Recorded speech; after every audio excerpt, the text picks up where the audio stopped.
Estamos de volta com o Bastidores do Poder e agora a gente recebe a candidata à OAB estadual, Patrícia Vanzoli.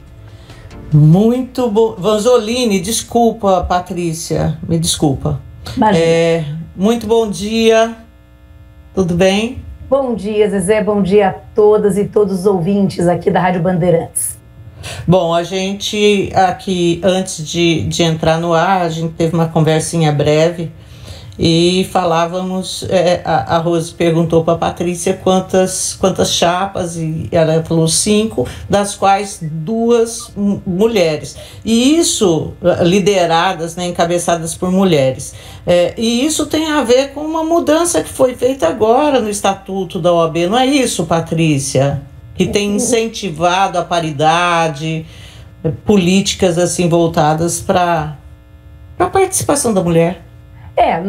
Nessa eleição, pela primeira vez, está vigorando essa norma, né, da paridade de 50% de mulheres obrigatoriamente nas chapas. Então, todas as chapas têm que ter obrigatoriamente 50% de mulheres, mas uma mulher encabeçando a chapa, aí não. Isso não é uma obrigatoriedade, isso é uma decisão mesmo de cada um dos grupos que está concorrendo, e o nosso grupo avaliou e considerou que seria interessante que uma mulher, né, que eu encabeçasse essa chapa. Eu já concorri na eleição passada, em 2018, na posição de vice.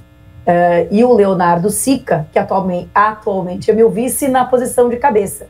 E nós entendemos que até por sermos um grupo democrático, que está constituído há mais de 3 anos, pensando em OAB, pensando em planos, em programas para a OAB, seria interessante que a gente fizesse essa alternância, né? Então foi ele da última vez, agora vou eu, né? Porque na verdade nós não queremos nem personalizar, nós somos um grupo, temos propostas consistentes e achamos que uma mulher nesse momento seria muito simbólico, muito importante, muito interessante. Essa foi a decisão.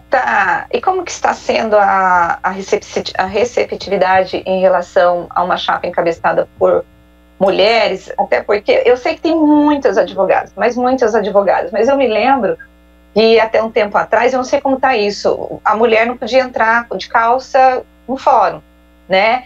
Eram umas coisas assim que a gente imaginava, meu Deus, que país, onde nós estamos? Mas acho que mudou recentemente, né? E como que está aí? Eu já tive que voltar, porque é estagiária, ia para a faculdade de calça e de repente tinha que despachar com o juiz e estava de calça e não podia. Um absurdo, né? Hoje não existe mais essa regra. Olha, a receptividade está sendo muito boa e uma coisa que eu acho que está sendo muito bonita de ver é que depois do lançamento da minha candidatura, eu vi que muitas e muitas chapas optaram por mulheres na cabeça. Eu tenho percorrido aí o estado de São Paulo inteiro, tenho feito aí, hoje eu termino essa entrevista, vou a Rio Preto, vou a Catanduva, enfim, tenho realmente percorrido o estado de São Paulo e eu tenho visto muitas mulheres que se arriscaram, que resolveram mesmo se lançar como cabeça de chapa, e os homens que, então, compreenderam que era, sim, a vez delas. Então, acho que houve um movimento de onda, que é muito interessante, né? Porque eu estou concorrendo aqui à presidência da seccional, mas existem 254 subseções, e pelo que eu noto, em comparação à última eleição, que eu também concorri, eu noto um aumento significativo nas subseções de mulheres cabeça de chapa, né? Além do Brasil, se a gente pensar hoje, nós não temos nenhuma mulher presidente de seccional no Brasil inteiro, nas 27 sessões. O colégio de presidentes, quando se reúne, são só homens. E, aliás, foi uma coisa muito interessante, porque essa decisão da paridade, que foi decidida pelo colégio de presidentes, Rose, imagine que uma decisão sobre paridade é decidida só com homens, 27 homens. Doido, né? Doido. Não, e mais doido, isso é mais doido. Você sabe quanto que deu o placar dessa decisão? Essa decisão sobre paridade no século XXI. Essa decisão sobre se as mulheres teriam direito a ser 50% da chapa, deu 13-13, com uma abstenção. Ou seja, 13 presidentes votaram contra a paridade. Na verdade, era um voto meio assim, meio que saindo pela tangente, era um voto a favor da paridade, mas desde que referendada por uma consulta pública. Quer dizer, não precisa de nada disso. Paridade tem que ser já, está atrasada. Mas 13 foram contrários. E daí teve um voto aí de Minerva, do presidente, acabou, então, passando a paridade. Mas você veja como foi difícil.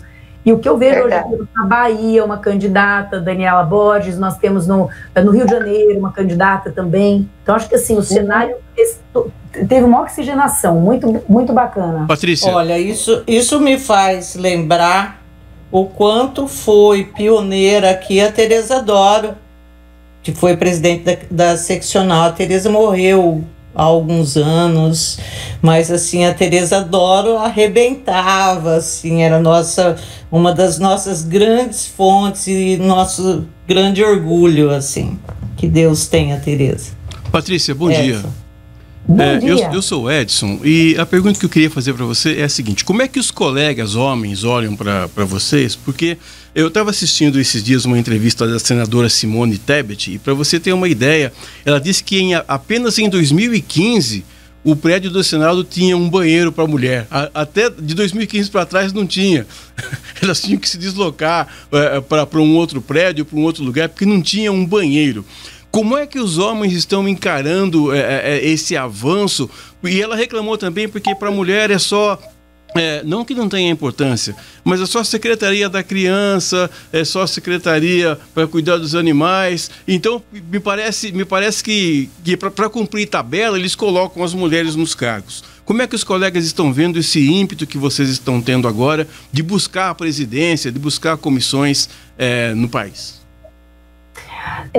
Olha, eu estou sendo muito bem recebida, inclusive pelos homens, né? Não sei se há aos incomodados ali que não estão se declarando, né? Mas eu acho que é um movimento muito forte. Como eu disse, é um movimento de onda e acho que é muito importante que a paridade ela seja implementada em todos, porque de fato existe esse risco, né? Quando se começou a pensar nessa questão de cotas ou de paridade, havia o risco de que todas as mulheres, por exemplo, fossem colocadas como suplentes. Porque só para explicar aqui para o nosso ouvinte, né, a eleição da OAB não é uma coisa simples. Quando o advogado ou a advogada vota na chapa da OAB, ele vota em 5 diretores, ele vota também na diretoria da CAASP e ele vota em todo o conselho, né, que é formado por 160, por 80 conselheiros titulares e 80 suplentes. É uma chapa caixão, como a gente chama, né? Então, ele vota em tudo isso. Havia um risco de que as mulheres ficassem relegadas a serem ali suplentes. Mas não, né? A paridade, ela exige que as mulheres estejam em todos esses níveis. Então, por exemplo, na nossa diretoria, nós temos 3 mulheres e 2 homens. Né? A mulher é cabeça e, além disso, tem maioria numérica de mulher. Né? Na CAASP, nós também temos paridade 50% por 50%. Nos titulares, nós temos paridade. Nos suplentes, nós temos paridade. No Conselho Federal, nós temos paridade. Isso é muito importante, se vocês me permitem aí um avanço, porque nesse mesmo ano que foi aprovada a paridade de mulheres, também foi aprovada a cota racial, né, para negros, pretos e pardos, de 30%. E quanto às cotas, não houve essa exigência de que essas cotas fossem cumpridas em cada um dos níveis. Então, há chapas, né, que não colocaram, por exemplo, negros na diretoria. A nossa chapa, mesmo sem a exigência da lei, colocou negros em todas essas instâncias. Mulheres negras, 2 mulheres negras no Conselho Federal, na diretoria, na CAASP, justamente para que não haja isso que você, Edson, falou, né? Para que essa cota não seja uma cota de mentirinha só para cumprir cota. Uma coisa é cota, outra coisa é voz, é representatividade, é gente com poder de mando, com poder de decisão. E a gente entende que tanto paridade de gênero quanto cota tem que ter esse poder na seccional, né? Nas subseções a regra ficou um pouco diferente, mas na seccional nós entendemos que isso era muito importante. Patrícia, bom, então as 2 chapas aí encabeçadas por mulheres, eu queria que os ouvintes nossos, nós já fizemos uma entrevista com a Dora Cavalcante aqui, qual que é a diferença, assim, no que as propostas diferem mais? E em relação às outras chapas também, assim, o que você quer para a ordem aqui de São Paulo? Olha, eu acho que nós diferimos, né, da chapa da Dora por alguns fatores. Nós temos muitas identidades, né? Aliás, somos colegas, porque ela também é uma advogada criminalista, então temos muitas identidades, mas tem algumas diferenças, né? Uma diferença é a questão mesmo de trazer o interior para dentro da chapa. né? A chapa da Dora é uma chapa que acabou concentrando muito os conselheiros na capital e dentro da advocacia criminal. Eu creio aí, né, tô dando a minha visão, a minha opinião, que a nossa chapa é muito mais plural, né? A nossa chapa tem, por exemplo, a diretora da CASP é do interior, é uma mulher, pela primeira vez é uma mulher, a diretora da CASP é do interior, Adriana Galvão, a nossa secretária-geral, né, Daniela Magalhães, é do interior, o nosso tesoureiro é do interior, a secretária adjunta, Dione Almeida, também é do interior. Nós fizemos muita questão de interiorizar, porque nós consideramos que é preciso romper essa barreira, né, que é preciso unificar a advocacia, que é preciso ter uma chapa plural com muitas vozes.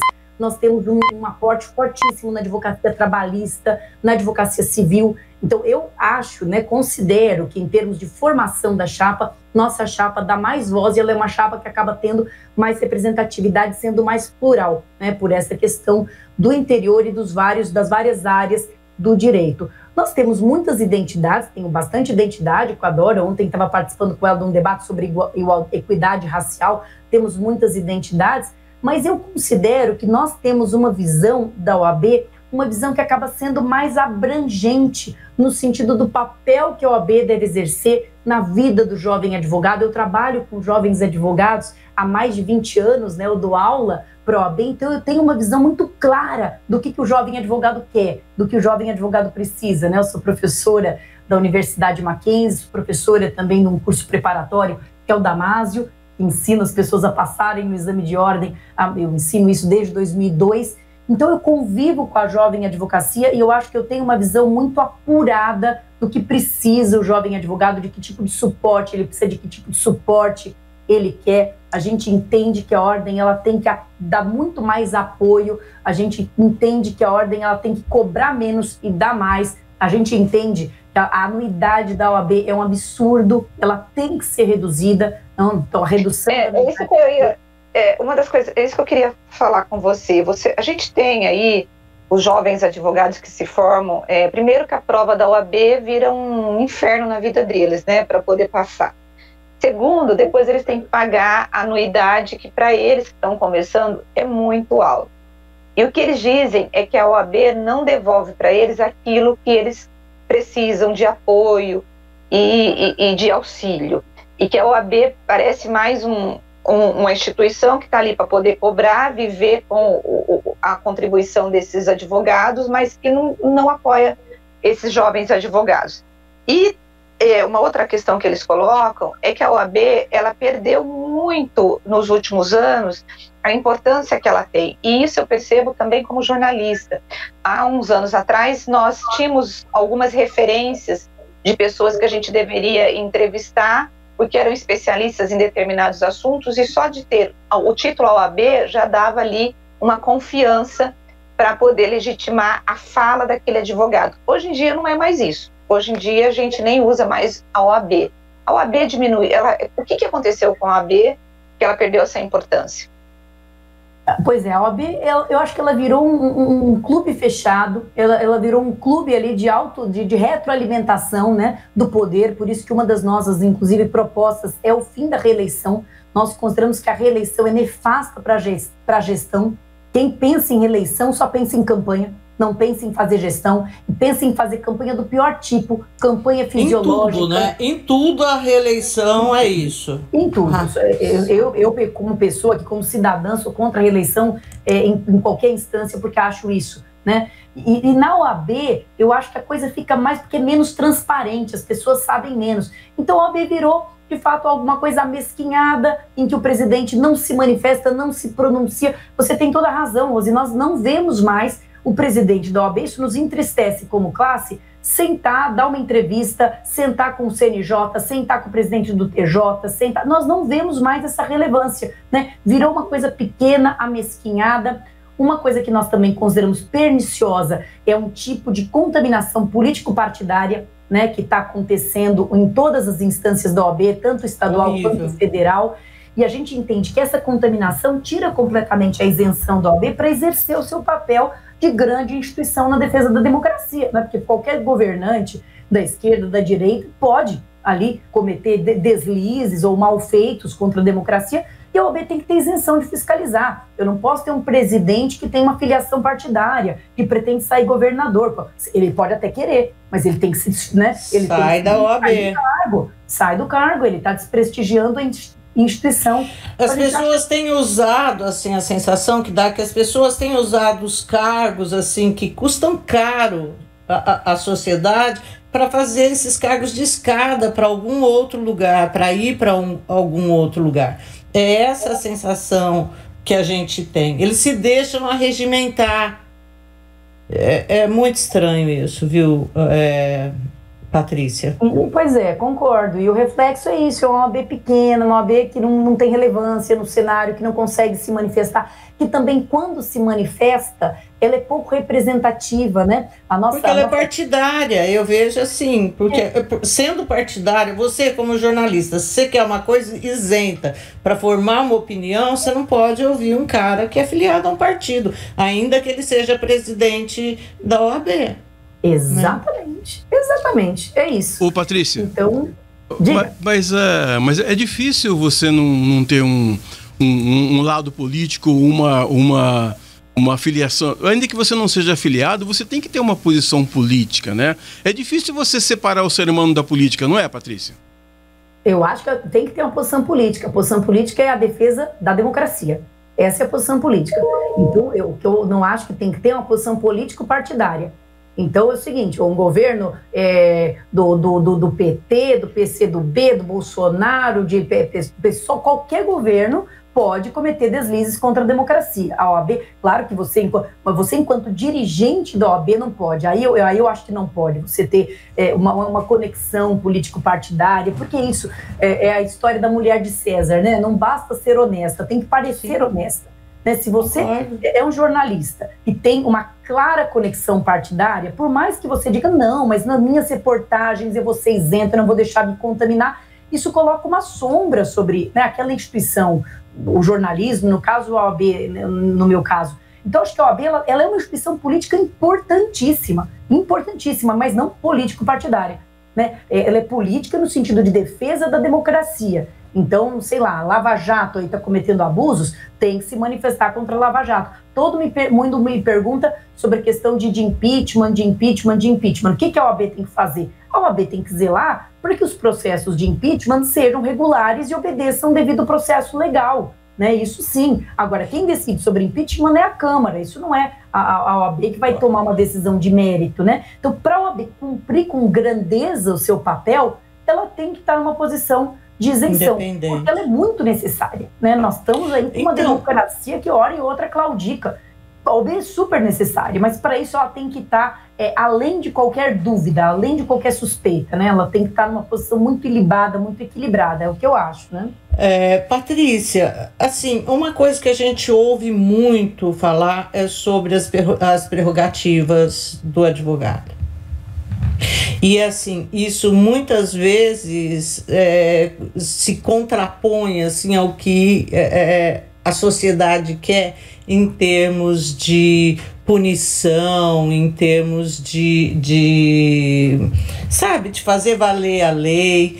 E a gente vê também aí as informações correndo a toda hora, né? Assim, advogado se metendo em rolo. A gente esses dias aqui teve advogado preso, e aí, não pode prender porque é advogado. Pô, mas o cara é bandido. Né? Então, fala pra gente o que são essas prerrogativas e como fazer com que essas prerrogativas não sejam assim um escudo de proteção para advogado corrupto, advogado que ele não é só advogado, ele é parceiro do cliente que ele representa no crime. Você tem toda a razão. Então, essa é uma coisa, né? O advogado que é bandido, o advogado que é corrupto, que faz... Né, que pratica crime, bom, esse ele tem que ser tratado com dureza pela lei e pela própria OAB. Né? A OAB não pode acobertar. Aliás, a atual gestão, né, nos envergonhou. A OAB foi objeto aí de uma investigação da Polícia Federal, né, por conta de suspeita de corrupção dentro do próprio Tribunal de Ética da OAB. Quer dizer, é uma baixeza, né, que não é inominável. A OAB não pode tolerar, não pode ter nenhum tipo de conivência, nenhum tipo de leniência com esse tipo de advocacia. Agora, vou falar um pouquinho de prerrogativa para o nosso público entender, né? Que nem todo mundo aqui é advogado. Então, eu vou falar assim, vamos imaginar que você está aí com um processo de família que você é separado e você quer ver seu filho. Você quer ver seu filho e a tua mulher não está deixando você ver seu filho. Ou você, mulher, você quer uma pensão do seu marido e o seu marido não está querendo pagar uma ninharia ali como pensão. Aí o seu advogado, ele vai tentar despachar com o juiz, porque o juiz, ele deu uma decisão desfavorável a você, e o teu advogado, que você contratou ali, teu advogado vai tentar despachar com o juiz. Aí o juiz diz que não recebe. Aí o juiz diz que não recebe advogado, que ele não fala com o advogado, e que o advogado não pode falar com ele, e que além de tudo o processo vai ficar parado, porque o fórum vai ficar fechado, e ninguém ouviu a advocacia quanto a isso só vai ser decidido daqui a 3 meses. Aí você fala para o seu advogado, mas como? Eu preciso ver meu filho, eu preciso comer. Então, quando a gente fala, Zezé, de prerrogativa, eu acho que é muito importante entender que a prerrogativa não é do advogado. A prerrogativa é do cidadão.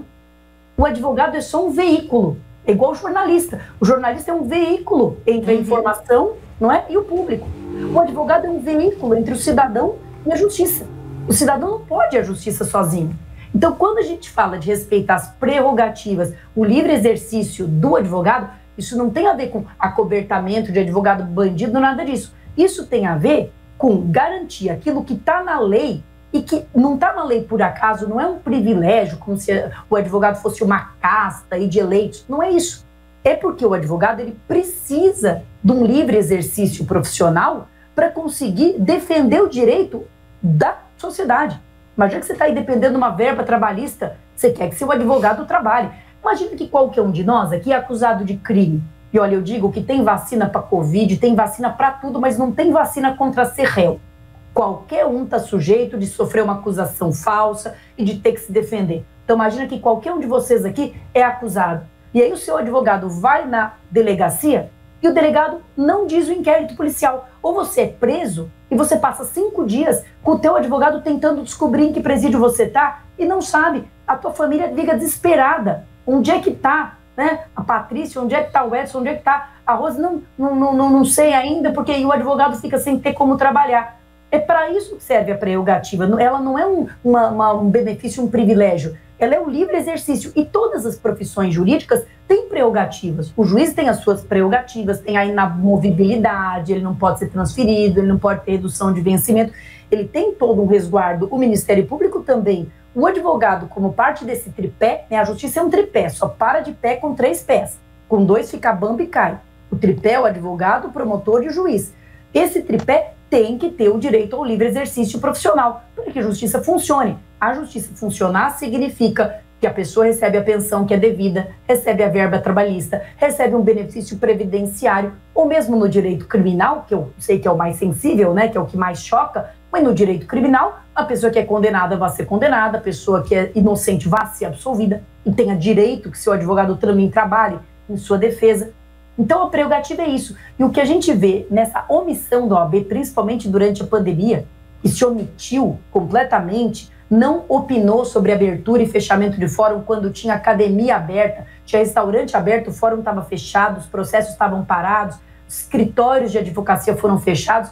O advogado nunca vai no fórum por ele mesmo. A gente nunca vai lá para defender um direito próprio, a gente está lá para defender o direito do outro. Então, quando tudo isso acontece, é o direito de quem a gente defende que está sendo prejudicado, não é o nosso, né? Por isso que é tão importante defender as prerrogativas. É só um nome bonito para o livre exercício profissional. Agora, acobertamento, leniência, conivência com advogado bandido, é isso não. Ô, Patrícia, isso a lei tem que ser dura, a OAB tem que ser dura. Patrícia, você acha que as pessoas, de uma forma geral, têm medo do advogado? Medo do advogado? Eu não sei, eu acho que assim, o advogado ele acabou sendo muito... E eu acho que isso também tem a ver com o enfraquecimento do OAB. Né? A advocacia, eu lembro antes, né, era uma profissão assim prestigiada, era uma profissão considerada bonita, era uma profissão considerada respeitada. Né? Hoje em dia, eu acho que a advocacia está muito desprestigiada.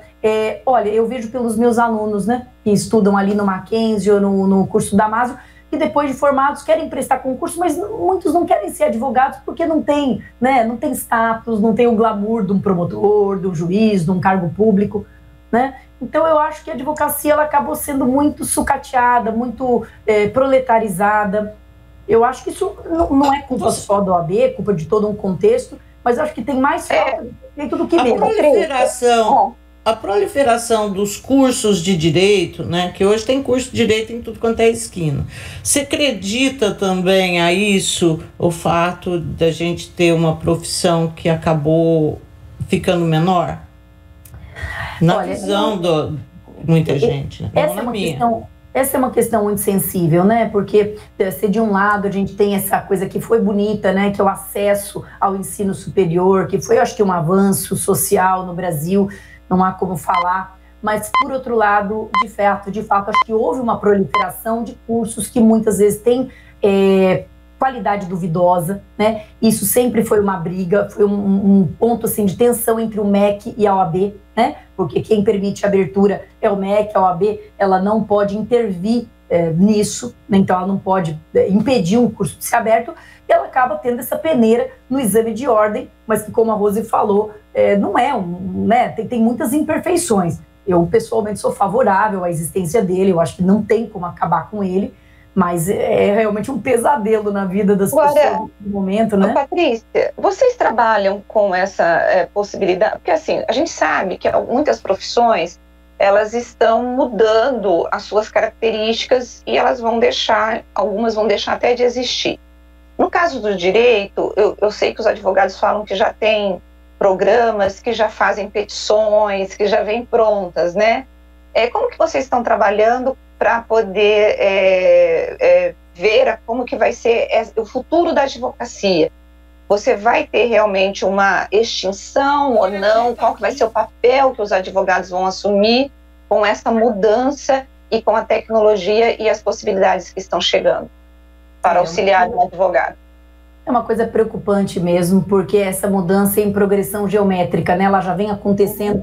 Um estagiário hoje não faz mais o que eu fazia nos meus tempos de estágio há 20 anos atrás, né? Eu fazia pesquisa nas revistas dos tribunais. Hoje, com uma gulgada, né, você consegue fazer uma pesquisa, né?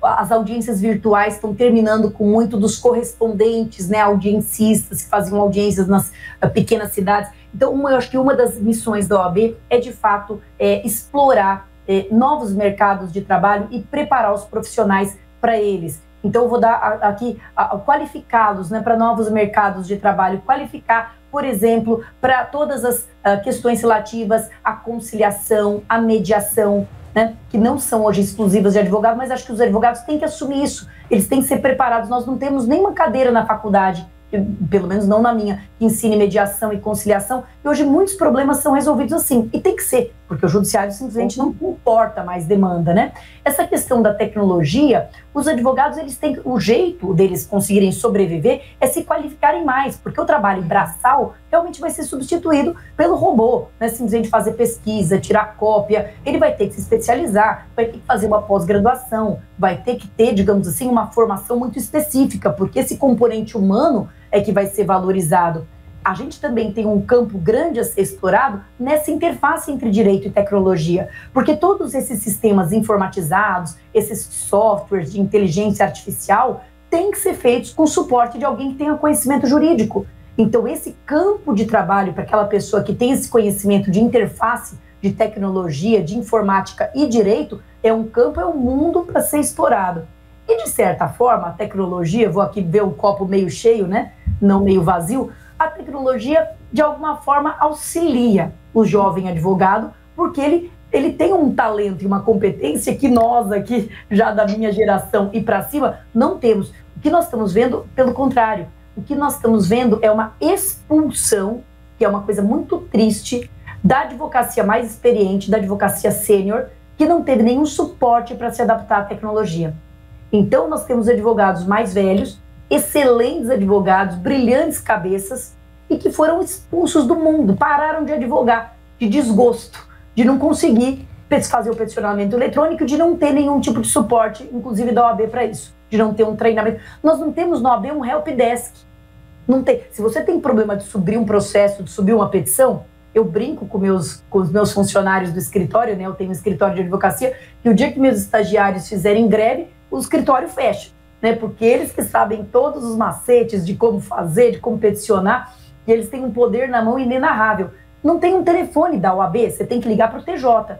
Mas não tem um suporte da OAB que eu possa ligar e dizer, ó, como é que eu faço isso? Como é que eu entro numa audiência virtual? Como é que eu acesso esse link? E muitos advogados mais velhos, de cidades menores, eventualmente, não têm nem conhecimento e nem condição tecnológica. Não tem internet boa. Então, essa revolução digital muito assodada, né, muito apressada, causou um problemaço. Tanto do que você está falando, Rose, de mercado de trabalho propriamente, mas de sobrevivência do dia a dia. Muitos não sabiam o que fazer, né? Como fazer o dia a dia. E a OAB, ela precisava estar ali em cima. Né? Patrícia, eu tenho uma curiosidade. Eu queria saber se por acaso a questão da pandemia aumentou a relação dos conflitos familiares. Vou dizer para você por que isso. Antes do programa começar, eu estava conversando com a Rose e com a Zezé, esse negócio de ficar home office, né? Tem gente que gosta, tem gente que não gosta, tem gente que está fazendo porque precisa fazer. Mas a minha esposa não me aguentava mais em casa, porque como jornalista eu viajava a vida toda. E eu fiquei 1 ano em casa. E aí eu comecei a reclamar de um pano que ele sempre estava ali, sabe? E aí ela falou assim, pô, arruma um serviço que eu não aguento mais você aqui. Eu queria saber se houve uma procura maior pelo trabalho dos advogados por causa desses conflitos familiares em razão da pandemia. Mas você chegou a ser agredido pela sua mulher? Não. Não, eu não fui agredido por ela. Teve uma hora que eu saí correndo antes. Olha, estatística no Brasil é sempre aquele problema, né? Porque é uma coisa muito pouco mal feita, mas nós temos sim a percepção de que aumentaram os casos de violência doméstica, principalmente contra mulheres, né? E contra crianças. Aumentou, os pais não tinham paciência, e era difícil. Eu tenho 2 filhas, né? Uma de 15 fazendo estudo online, que era uma loucura, a outra de 2,5 querendo sair, e nós 4 aqui trancados em casa também durante 4 meses. E, de fato, eu acho que houve muito mais conflitos familiares, os casos de violência doméstica cresceram, né? A pandemia. Bom, Patrícia, quero te agradecer muito a participação aqui, o papo foi super legal, te desejar sorte aí na eleição e na eventualidade de você vencer, volte aqui para falar com a gente e aí a gente vai saber como vai ser o mandato de vocês.